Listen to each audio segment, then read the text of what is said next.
पाकिस्तान में पानी के लिए मारामारी मची हुई है। कभी मंत्रियों के घर पर हमला हो रहा है तो कभी पानी के लिए आंदोलन हो रहा है। लेकिन आज तो पानी के लिए पाकिस्तानी राष्ट्रपति की बेटी के काफिले पर ही हमला हो गया। रिपोर्ट आपको दिखाते हैं।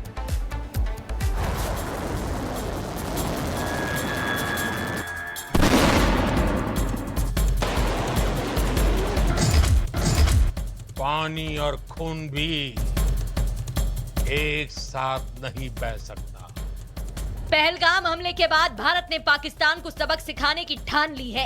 ऑपरेशन सिंदूर के तहत पाकिस्तान में घुसकर आतंकी ठिकानों को निस्तनाबूद किया गया। तो सिंधु जल समझौता रद्द कर प्यासा मारने की भी तैयारी है। पीएम मोदी ने साफ कह दिया है कि पानी और खून एक साथ नहीं बहेगा। पाकिस्तान को भारत के हक का पानी नहीं मिलेगा। भारतीयों के खून से खेलना पाकिस्तान को महंगा पड़ेगा। ये भारत का संकल्प है और दुनिया की कोई ताकत हमें इस संकल्प से डिगा नहीं सकती है। पाकिस्तान के साथ सिंधु जल समझौता रद्द करने को जो लोग छोटी बात समझ रहे हैं, ऐसे लोगों को पाकिस्तानी सांसदों का बयान एक बार जरूर सुनना चाहिए। पाकिस्तानी सांसद भारत के इस फैसले को अपनी संसद में उठा रहे हैं। यहां तक कि सिंधु जल समझौता रद्द करने को वाटर बम बता रहे हैं।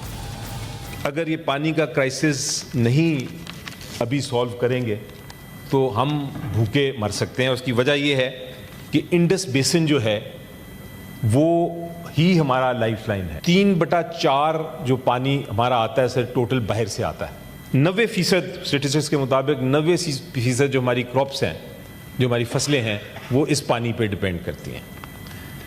हमारे जितने पावर प्रोजेक्ट्स हैं, जितने डैम्स हैं, वो इसी पानी के ऊपर बने हुए हैं। तो इसलिए अगर ये हम इसको हम समझते हैं कि ये एक वाटर बॉम्ब हमारे ऊपर पड़ा हुआ है।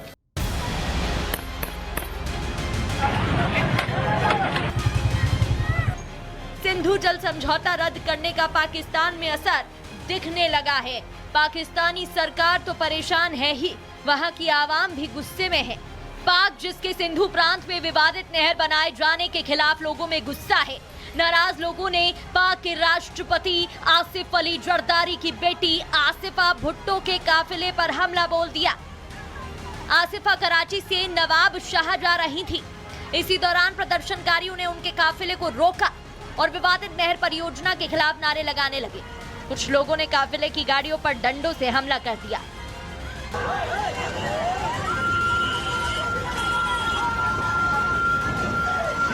पाकिस्तान में पानी के लिए मारामारी की ये कोई पहली तस्वीर नहीं है। इसी हफ्ते कुछ लोगों ने सिंध प्रांत के गृह मंत्री जियाउल हसन लंजर के घर हमला बोल दिया था। इस दौरान मंत्री के घर से फायरिंग और तोड़फोड़ की तस्वीरें भी सामने आई थी।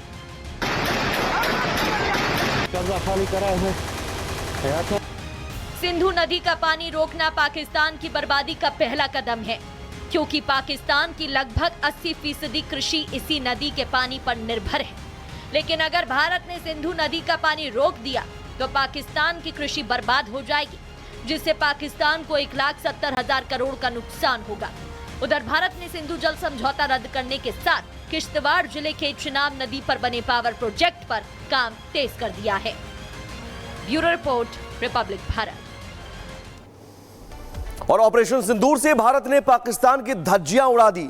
भारत ने साफ कर दिया कि ऑपरेशन सिंदूर अभी भी जारी है और अब पाकिस्तान में बलूचिस्तान के लोग भी मांग कर रहे हैं कि ऑपरेशन सिंदूर जारी रखिए और पाकिस्तान से हमें अलग कीजिए।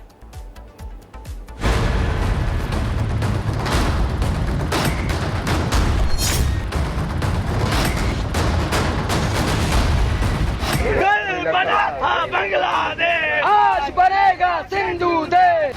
बलूचिस्तान में पाकिस्तान और उसकी सरकार के खिलाफ अरसे से प्रदर्शन हो रहे हैं। बलूचिस्तान अपने साथ हो रहे दोयम दर्जे के बर्ताव को लेकर आजादी की मांग कर रहा है। सिंध में पानी की वजह से आग लगी है, सिंधु देश की मांग हो रही है। खैबर पख्तूनख्वा में विद्रोह की ज्वाला धधक रही है तो पीओके में चीन के खिलाफ अलग मोर्चा खुला है। बलूचिस्तान आजादी का ऐलान कर चुका है, पाकिस्तान से अलग होना चाहता है।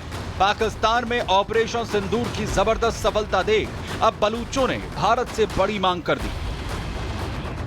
बलूचिस्तान लिबरेशन आर्मी के नेता की भारत से अपील, बलूचिस्तान को आजाद कराने के लिए स्ट्राइक की मांग, ऑपरेशन सिंदूर को बलूचिस्तान में चलाने की अपील, बलूचिस्तान से पाकिस्तान आर्मी को खदेड़ने की मांग, ऑपरेशन सिंदूर को लगातार जारी रखने की भी मांग।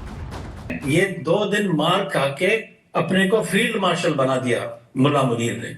मतलब that just says it all कि ये कैसा देश है, कैसा मुल्क है और इसके वैल्यूज और क्या बोलते हैं पैमाने क्या है। उसने अपने को फील्ड मार्शल बना दिया और जश्न मना रहा है कि मैंने ऐसा 2 दिन मैंने क्या लड़ाई किया, 2-4 बैच और लगा देगा अपने को। बलोच नेता की सीधी मांग है कि पाकिस्तान से आजादी के लिए ऑपरेशन सिंदूर की कोई लिमिट न रखी जाए। बलूचों ने पाकिस्तानी हुकूमत और फौज की इज्जत की बखियां उधेड़ते हुए ये तक कह डाला कि पाकिस्तान सिर्फ चीन के तलवे चाटता है। लोगों को गायब तो बिल्कुल कर रहे हैं और लोगों को गायब करके और बात को ढकाना, बात को छुपाना और बाहर ना निकलने के लिए मीडिया ब्लैकआउट करते हैं कि बात कहीं जाए नहीं। जैसे एमनेस्टी इंटरनेशनल ने कहा था पहले, there's a slow motion genocide happening Balochistan. अभी स्लो मोशन नहीं है थी, very fast motion, rapid genocide Balochistan. Operation Sindoor की ताकत दुनिया जान चुकी है। पाकिस्तान खौफ में है, आतंकियों को जहन्नुम में भेजने के बाद कहीं अगला ऑपरेशन बंटवारे का ना हो, क्योंकि भारत ने साफ कहा है ऑपरेशन सिंदूर अभी खत्म नहीं हुआ। Bureau report, Republic Bharat. और भारत से पिटाई के बाद पाकिस्तान चारों तरफ से घिरता जा रहा है। काबुल के साथ इस्लामाबाद का पहले से ही तनाव है। इस बीच पाकिस्तान का एक और पड़ोसी उसके खिलाफ सीमा पर बड़ा कदम उठाने की तैयारी करता है। इसे ही कहा जाता है सिर मुड़ाते ही ओले पड़ना। वो कौन सा पड़ोसी है, इस रिपोर्ट में देखिए।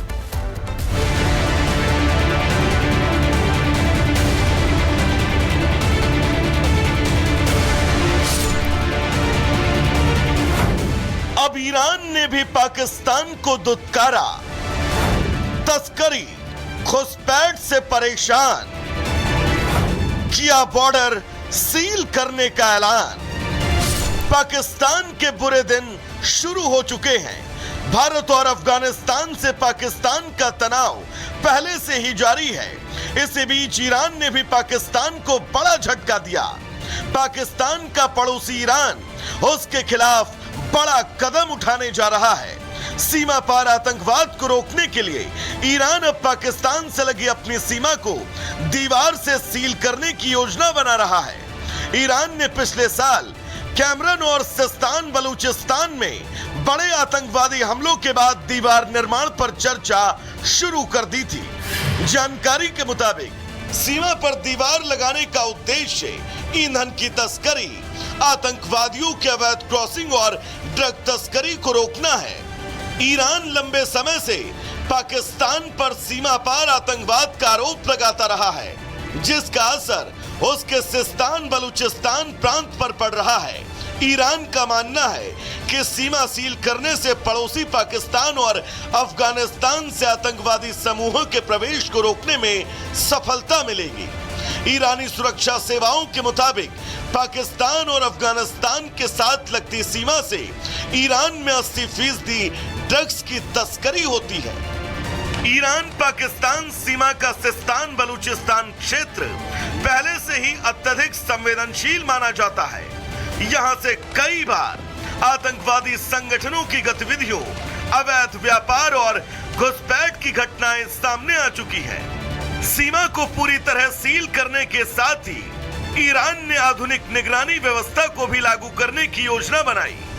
इसमें ड्रोन निगरानी, कैमरे, सैटेलाइट ट्रैकिंग और फिजिकल बाड़ेबंदी शामिल है। अतिरिक्त सुरक्षा बलों की